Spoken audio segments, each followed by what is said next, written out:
hear Hulk Hogan, well, WWE royalty probably springs right to mind. He's this figure who almost was wrestling in the 80s. Absolutely. Synonymous with that whole era. But then July 24th, 2025, news breaks that just, well, it shocked everyone. The legend collapsed, 71 years old. Yeah. What really happened there? It was a really stunning development, totally caught people off guard. Right. So today, we're going to do a deep dive, try to unpack that whole story behind his unexpected passing. Okay. Our mission here is to get a handle on the precise cause of death, the long history of health issues leading up to it, his final moments, and of course, the huge legacy he leaves. Yeah. This dive should give us some crucial insights into why this felt so sudden, even with everything we knew. Right, okay. So let's start there then. Let's reconstruct those final moments. Terry Bollea, Hulk Hogan, to the world, collapses at home, Clearwater, Florida. And the emergency response sounds like it was immediate. A 911 call comes in reporting cardiac arrest. That was about 9:51 a.m. Medics worked on him for almost 30 minutes, it says, but ultimately pronounced dead at Morton Plant Hospital, 11:17 a.m. And here's something that's really, really crucial and honestly often misunderstood. Okay.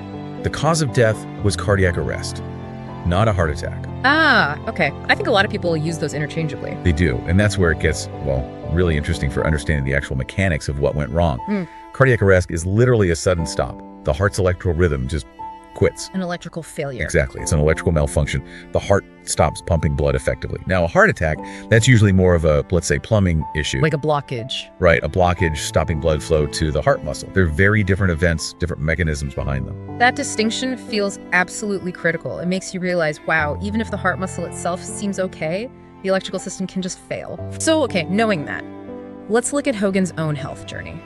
Because his medical history, I mean, it paints a picture of a body that went through a lot. Oh, absolutely. More than 20 surgeries in recent years. Back, knees, hips, shoulders, even a neck fusion. Yeah, the list is extensive. So with that kind of history, how does decades of that intense physical toll, even if the surgeries were successful, how might that sort of quietly set someone up for a sudden event like this, even if, his wife said his heart was strong? Well, that's what's so striking here. It's not just this tragedy, but the medical nuance. You had those rumors flying around. Right, that he was on death's door. Exactly. Even after a neck surgery in June 2025 that was apparently successful, yet his wife, Sky Daly, she came out firmly, denied it all, said his heart was strong, he wasn't brain damaged, not in a coma. And then less than a week later? He was gone. It just highlights how that cumulative physical trauma, decades in the ring, plus, like you said, over 20 major surgeries, it can build this kind of silent underlying vulnerability. Even if nothing obvious shows up on a checkup. Right. Risk factors for something sudden like cardiac arrest can build up insidiously over a long time. It might not be reflected in a general heart check, which might focus more on the plumbing than the electrical, so to speak. Okay, so it's this electrical short circuit, not the plumbing blockage. You mentioned immediate action is critical. Why is that? What makes time so absolutely vital in those moments? Yeah, and this really raises a question for everyone listening, Why is immediate action so critical? Because things like CPR, and especially defibrillation, they can literally be life-saving, but every single second counts. How much difference does it make? Well, to give you a stark picture, for every minute that CPR or defibrillation is delayed, the chance of survival can drop by as much as 10%. Wow, 10% per minute. That's how fast the clock is ticking. So to empower you, the listener, with information, the key signs of cardiac arrest are pretty unambiguous. Sudden collapse. Okay. No pulse. Oh. And no breathing, or maybe just gasping. Sudden collapse, no pulse, no breathing. Okay, so what does this all mean for you listening right now? Do you know those signs? Really know them? Yeah. And maybe even more importantly, could someone near you, a family member, a colleague, perform CPR if they needed to? That's a really powerful question to sit with. It absolutely is. Okay, let's shift focus a bit now. Beyond his passing, Hogan's impact. I mean, it's just undeniable, isn't it? Huge. More than just a wrestler.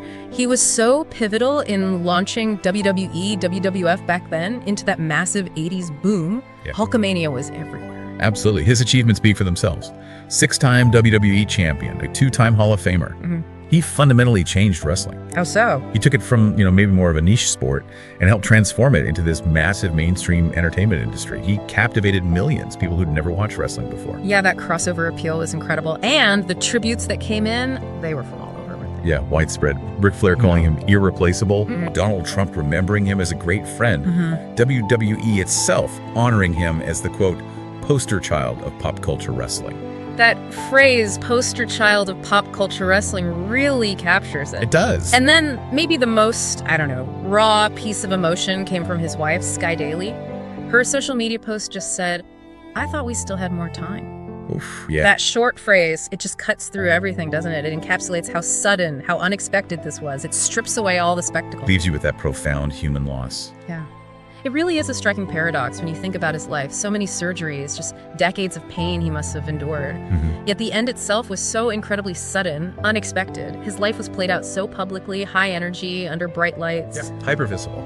But his death was quiet, tragic, at home. And maybe, if we connect this to the bigger picture for everyone, maybe the biggest lesson here isn't really about the spectacle of Hulkamania. What is it then? Maybe it's more about that quiet but urgent call. Right. A reminder to check your own health. And crucially, to know those signs we talked about. The signs that could save a life. Not just your own life either. Exactly. Someone else's. Your family, friends, colleagues. So perhaps the lasting legacy of a figure as, larger than life as Hulk Hogan isn't just his power slams in the ring. But maybe it's this unexpected way his passing serves as a reminder. A reminder about the power we all have to look after our own well-being and to understand this vital, potentially life-saving knowledge about something like cardiac arrest. Well said. It brings it back to something very real, very immediate for all of us. We really encourage you to share this deep dive if you found it insightful, help raise that awareness about cardiac arrest, and please join us again for future explorations into more fascinating topics.